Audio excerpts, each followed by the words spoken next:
So Jocko Willink, one of the guys that I listen to fairly often, he talks about leadership capital. And basically what leadership capital is that if you look at, the energy and the time and the mental capacity that you have to put on certain aspects of leadership in regards to your employee, like, is what you're investing into making sense for yourself and for your company? Because you have to look at the capital that you have as a limited resource. So would it be better placed over here on something minuscule that you might not get a big return out of, or would it be better placed over here strategically where you'll get a better yield for your investment, and in return, you'll get something that'll be long lasting as opposed to short term, like somebody just getting the job done and somebody as opposed to somebody being productive over a period of time. And with that same concept in mind, a term that I have become familiar with or a concept is emotional real estate. So with emotional real estate is the same kind of concept.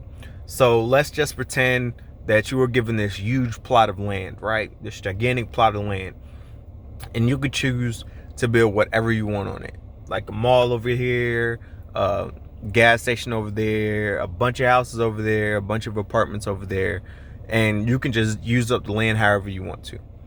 Now, in saying that, what are you allowing on your emotional real estate? Like, are you giving your emotions to people, to things, to situations, to circumstances that are only temporary and don't serve you?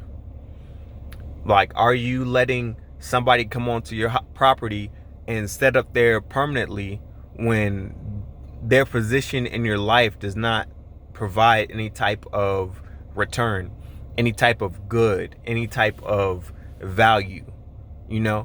It doesn't serve you to have that person taking up emotional real estate, draining you of your energy and your resources when they don't give that to you in return.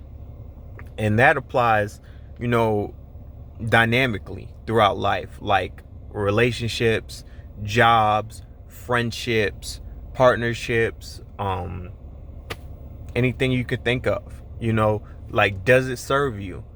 And I'm not saying that in a selfish capacity. I'm saying that in a way, like in a self-care type of capacity. Like, is what this person is doing in your life, is what this situation is doing in your life, does it do more harm than good?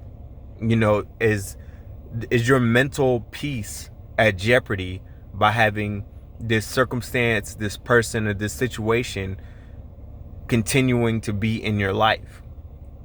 And real estate is limited. You can build a house, a mall, a couple houses, a couple apartments, but eventually that land's going to run out. And then whatever you got on that land is what you got on that land. It's the same thing with our emotions. Like, if you're giving space in your life and in your emotions to people who aren't doing good for you, to situations that aren't serving you, to circumstances that are just burdening you and weighing you down and stuff like that, then after a while, you're not going to have the emotional capacity to handle much more. And that's where people have like emotional breakdowns, or they feel helpless or drained, like they can't go on, or just a bunch of depressed, anxiety, all of that stuff comes from, there's other things that it comes from, but one of the many things that it could possibly be is that we're giving up our emotional real estate to people, places, things, situations that at the end of the day don't bring us peace, don't help us in this journey through life, because life is already tough as it is. Life isn't no crystal stair, that Langston Hughes poem.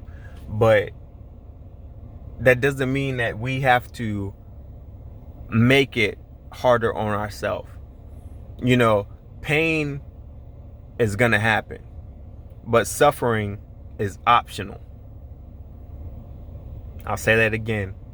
Pain is gonna happen, but suffering is optional. So suffering is your mindset in regards to the pain. You know, you could go to the gym and you could work out, that's pain, but you're not suffering while you do it because you enjoy getting stronger. You enjoy the stress relief that working out gives you. You enjoy the time away from the world and just focusing inwardly on yourself and making yourself better. So pain doesn't necessarily mean suffering. Suffering is a mindset while you're going through a trial or a tribulation. So when we enter into these situations, you know, and it's a painful situation, let's not suffer through it.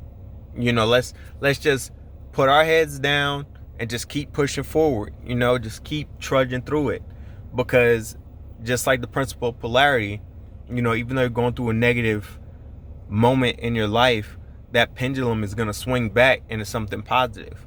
I don't know how long that negativity may last, and it may seem like it's forever, but eventually, one day, somehow, some way, that pendulum is going to swing back. And a lot of doing that is dictating your mindset, you know, the principle of mentalism. And that goes into controlling your mental real estate, what you allow to have a place in your life, have a spot in your life, and what you allow to take hold of your emotions. So that's all. You know, I was driving down the road and just thinking as usual, you know, in silence, and it just kind of came to me. It was kind of heavy on me, and I feel like somebody needs to hear that today. So I'm just putting that out there. Whoever absorbs it, you know, that was for you. I'm looking out for you. I'm speaking to myself as well. But I hope y'all are having a good day out there.